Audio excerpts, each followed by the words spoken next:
మంగళం నిత్య శుభమంగళం. Welcome to Shri Lata channel. ఈవేళ నేను కట్టెల పొయ్యి మీద మట్టి కుండలో ఉలవచారు పెట్టాలనుకుంటున్నాను. ముందు ఉలవచారు కోసం ఒక కప్పు ఉలవల్ని, నల్ల ఉలవల్ని రాత్రి నానబెట్టుకున్నాను. బాగా నీళ్లు పోసి రాత్రి అంతా నానబెట్టుకోవాలి. మార్నింగ్ లేచి కట్టెల పొయ్యి వెలిగించుకొని కుండకు కొంచెం మట్టి రాశాను, మాడిపోకుండా. అదే మట్టి రాస్తే తొందరగా వదిలిపోతుందని ఆ కుండలో మనం నానబెట్టుకున్న ఉలవల్ని వేసుకోవాలి. వేసుకుని పొయ్యి మీద పెట్టుకుని బాగా ఉడకబెట్టాలి. చాలా టైం పడుతుంది. బాగా ఉడికాక అవి మెత్తబడ్డాయో లేదో చూస్తే బాగా మెత్తగా అయిపోయి. ఉలవచారు చాలా మంచిది, ఆరోగ్యానికి అయితే చాలా చాలా మంచిది. మళ్ళీ ఆ ఉలవల్లోంచి ఆ నీరుని సెపరేట్ చేసేసుకోవాలి. ఉలవల్ని మరిగించిన నీళ్ళు వస్తాయి కదా, వాటిని సెపరేట్ చేసుకోవాలి.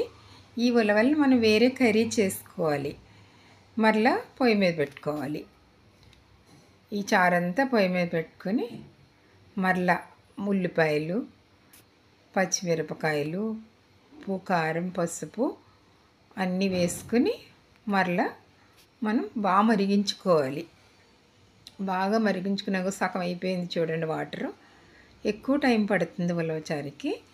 నేను కొంచెం ఉడకపెట్టిన ఉలవలు ఉన్నాయి కదా, వాటిని కొంచెం మెత్తగా పేస్ట్లా చేశానంటే చిక్కగా ఉండటం కోసం కొంచెం పేస్ట్లా చేశాను. చింతపండు గుజ్జు కూడా వేసుకోవాలి.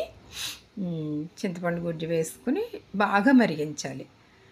ఉలవచారు ఆరోగ్యానికి చాలా మంచిది. నెలకొక్కసారైనా ఈ చారుని మనకి అన్నంలో వేసుకుని తింటే చాలా మంచిది.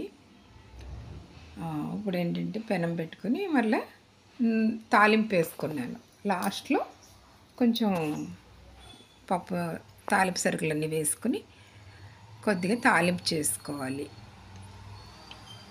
ఎండుమిరపకాయలు అవన్నీ వేసుకుని తాలింపు చేశాను. కరివేపాకు అవన్నీ వేసి తాలింపు వేసుకున్నాను. అది ఆ బిట్ మిస్ అయిపోయింది. తాలింపు అందులో వేసి బిట్ మిస్ అయింది. Thanks for watching.